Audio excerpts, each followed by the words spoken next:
Ils ne font aucun effort pour s'intégrer. L'immigration, ça coûte trop cher. On doit fermer les frontières. Et si on s'intéressait aux idées reçues sur l'immigration, des idées que j'aimerais déconstruire avec vous aujourd'hui. La première idée reçue, c'est que la France accueille la misère du monde. Le principal obstacle à la migration, c'est l'argent. Migrer, ça coûte très très cher. C'est donc réservé à une certaine catégorie de la population. Prenez ces quelques exemples. Pour migrer de la Colombie à l'Espagne, le coût revient à l'équivalent de 2 ans de salaire. Pour migrer du Bangladesh à l'Arabie Saoudite, c'est l'équivalent de 5 ans de salaire. C'est donc pas la misère comme certains diraient qui migrent. De plus, il faut savoir que les immigrés sont souvent plus diplômés que la population native. Par exemple, en France, depuis 1998, ils sont en moyenne 2 fois plus diplômés que les Français.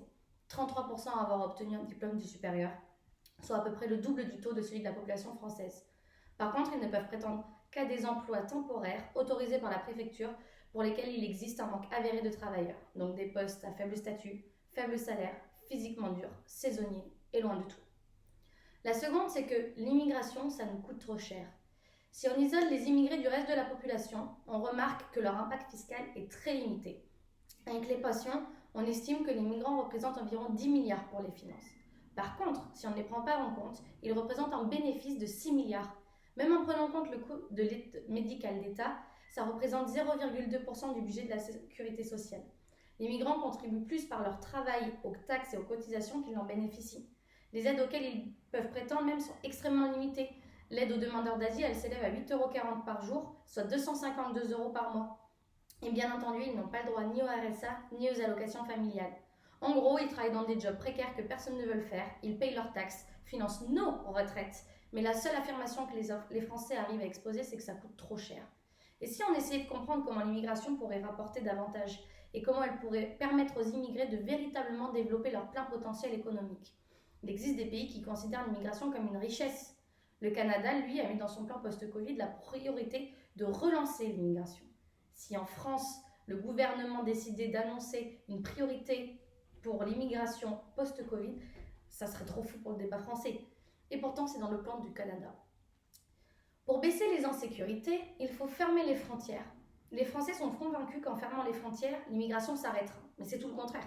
Fermer les frontières va rendre l'immigration plus dangereuse, plus féroce et plus meurtrière. Sachez qu'en Méditerranée, depuis 1990, c'est plus de 40 000 migrants qui ont perdu la vie.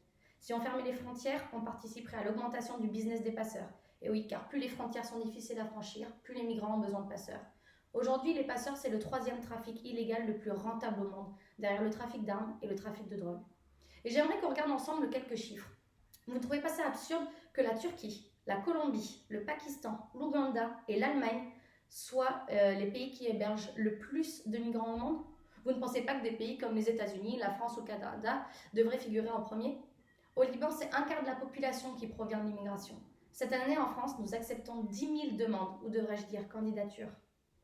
En fin de compte, c'est l'idée de fermeture, c'est simplement un moyen de rassurer les personnes qui sont à l'intérieur. Et enfin, ils ne font aucun effort pour s'intégrer. Je pense que celle-ci est ma préférée. Les efforts pourraient être faits, mais les migrants rencontrent beaucoup de complications et se voient obtenir des bâtons dans les roues. Sachez que pour réussir à accéder à apprendre la langue, l'État finance 300 heures de cours de français, dans des classes bondées à tout niveau confondu.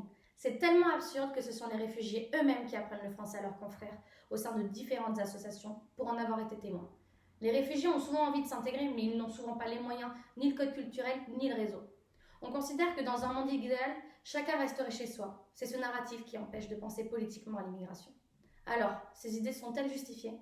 J'espère vous avoir fait réfléchir, car il n'est jamais trop tard pour changer d'avis.